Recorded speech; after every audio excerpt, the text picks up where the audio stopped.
Guys, it's Shay. Welcome back to my YouTube channel. In today's video, I'm going to talk to you guys about the trip that I took to Europe about 5 months ago now.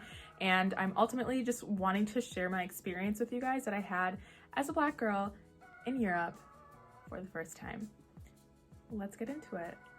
Okay, so one of my really good friends is Austrian. So I met her in Vienna. Then from Vienna, we took a little girls trip and went to Venice, Italy, Rome, Italy, and Barcelona, Spain. Honestly, the dream lineup. It was beautiful. But of course, while I was traveling, I was posting all over my Instagram. So I was also tagging my locations, and this girl ended up reaching out to me and asked me about my experiences as a Black girl in Venice and Vienna specifically, because she's always wanted to travel to those places, but just never has because of, you know, just like being really nervous and kind of scared with like the racism situation that we're still dealing with in 2022. So I of course shared my experience with her, but then a little light bulb went off in my head, and I was like, maybe I should make a video because there's probably a lot of other Black girls that are in the same predicament, so I am here to help. Throughout the video, I'm gonna go ahead and insert pictures and videos, and I made some really cute Instagram reels that I want to share with you guys as well. So as I talk, I will put those pictures and stuff up so you guys can visualize everything. But yeah, let's get into it. In Austria, I had a great experience. It's a beautiful city. The architecture, the food is awesome. I love schnitzels now. And then I went to Princess Sisi's castle, which was an amazing experience as well. And I'll just like insert some photos and that reels that I was talking about. But I will say I have literally never been stared at as bad as I had been stared at in Austria, in Vienna. Like, we were on the train. There's one man that I will never forget. We were on the train and I was just sitting there minding my business, waiting until our next stop. You know, this guy with his mask on, he's just standing there staring at me like this. Not checking me out, not looking at my other features, like literally staring into my soul. And I felt so uncomfortable. So I turned to my friend and I was like, that guy is staring at me. Why is he staring at me like that? She's like, it's okay, Shay, like, just ignore him. Don't look at him. Don't, you know, freak out. Like, he's not gonna do anything. And he didn't, thankfully, but it was just kind of like a, what was he thinking? Like, I will never know what he was thinking, but it was just like a really uneasy, of course, like, who likes being stared at? Genuinely. Like, I know I can tell when people think that I'm pretty and they're looking, but this man, I don't know what he was thinking, and that's probably why I'm so freaked out about it, because I was just like, I have no clue what's going on in his head right now. Is he thinking about like all the ways that he would like to end me because I'm in his country, you know? Beats me. Thankfully, he didn't do anything, and that happened a few more times while I was in Austria, like those intense 2 to 3 minute just staring into your actual soul. And I swear to you guys that I'm not over exaggerating to make this more interesting. I wish I was, because clearly I got PTSD. No, I'm just kidding. But it was just really, really uneasy, and like I've literally never been stared at that like that before. So I just stuttered, but it's okay. It is what it is. Other than that, my experience in Austria was awesome. I will say Viennese people, and my friend confirmed this. Okay, I promise I'm not trying to offend anyone. She said it herself as an Austrian girl that Viennese people are very cold and closed off. They will not show interest in you unless they are genuinely interested in you or unless they already know you. So there's no small talk. And you can't, like, I love making friends and just like talking to people, and I wasn't able to do that in Austria. But anyway, yeah, it was a good time though. It was really good. Out of 10, I would probably rate it 8.5 because it was so cold. I packed light thinking that I was gonna just be in shorts all the time. No, Vienna weather is just like Minnesota weather. So that was a shock to me, girl. Okay, next is Venice. Let's talk about Venice.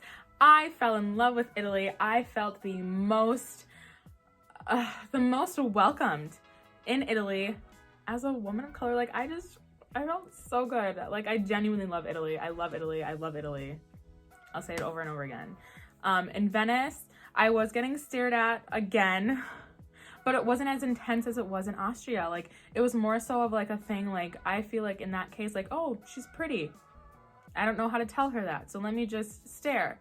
You know, the stares weren't as cold and like sinister as they were in Vienna. And honestly, like, I had a waiter, I got hit on so much in Italy, and I'm gonna let your imaginations run wild pertaining to me being a black girl in Italy and why I might have been hit on as much as I was. But we had a waiter. He literally was just like talking to us and asking us like, hey, like, where are you guys from? Like, your accents, da da da da da. And then he was like, I just want to let you know that you're always welcomed in Italy. And I was like, so sweet. That's so nice of you.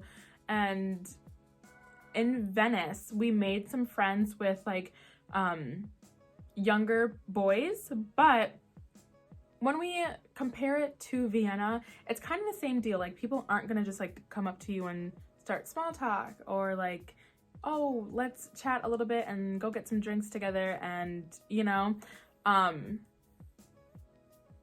I won't say that they were as closed off and cold as Viennese people. But ultimately, my experience in Venice was really nice, and I loved it. And it was warm, so I got to wear all my shorts and cute stuff. But then we went to Rome, and then in Rome, people in Rome, I felt even more welcomed. It was just awesome. It was beautiful. I met so many people, and I don't think I got stared at in Rome. Like, honestly, in Italy, I didn't experience like any racial anything. Neither in Austria, but it was just that staring, you know? So like, altogether, I never experienced like any direct racism, which is so nice, because that probably would have ruined my trip. Not even gonna lie. But yeah, Rome was beautiful. It was a dream. It's such a huge city. Of course, we went to the Colosseum, we went to bars, we went to nightclubs, we did so much. And one of her friends is actually a local. She lives in Rome, born and raised, so she drives, and she took us to that, what is that, the name of the building? Okay, the closer you get to it, the smaller it gets, but the farther away from it you get, the bigger it gets. That tripped me up so bad. I was literally geeked. It's not an illusion. There's no way. I'm not gonna start thinking about it now because I'm like, wait. But yeah, does anybody know what that's called? Because I've been trying to find the name of it so I can like show my, you know, my family and stuff. It's gone. No clue. So Rome, Italy, altogether, 10 out of 10 experience. I absolutely loved it. Absolutely loved Italy. Now in Barcelona, we go back to the cold, closed off people. You don't make friends easily. There's no small talk. There's no, at least with the Spaniards. We met so many people, like we met this guy from Holland, this guy from Peru, which is his roommate. We met a bunch of study abroad students from Texas and Wisconsin. We met a girl from Colorado that had just started her schooling in Barcelona. We met people from France, like this big group of people from France and boys from Morocco. It was just overall amazing in Barcelona, like pertaining to like how many people we met. And then we spent so much time on the beach. So much time on the beach, and it was such a good time. I did not experience any direct racism, no staring. People were just going about their business, and I would say that's the case in all three of the countries, but in Spain, like literally, it was just like, oh, a person, you know, just treated normally. Like, but yeah, it was good. It was great. So here's our Instagram reels. So final thoughts. If you are a beautiful black woman or another beautiful woman of color and you're thinking about going to Europe, but you're a little on edge because of the possible racism or bad experiences you might have because of your skin color, take that, throw it out the window, and book a flight to Europe, babe. I am absolutely recommending that anyone thinking about going to Europe, do it. Any women of color, please go do it. Because these memories that I made in Europe, I will hold near and dear for me for the rest of my life. near and dear to me for the rest of my life. Like, I had the time of my life there. So yeah, that's what I have to say about it. But yeah, that was basically it for my trip. Of course, I left out a bunch of detail, but I just want to talk about these main key points. So yeah, I hope you guys enjoyed. If you have any other questions or anything, any comments, or if I said anything that might be offensive or wrong pertaining to certain countries and cities and people, let me know down in the comments below, please. I am open to it all. I hope you guys also got some good insight. I hope I reached the right audience. But yeah, thank you guys again for tuning in, and I hope you continue to tune in. Bye, until next time.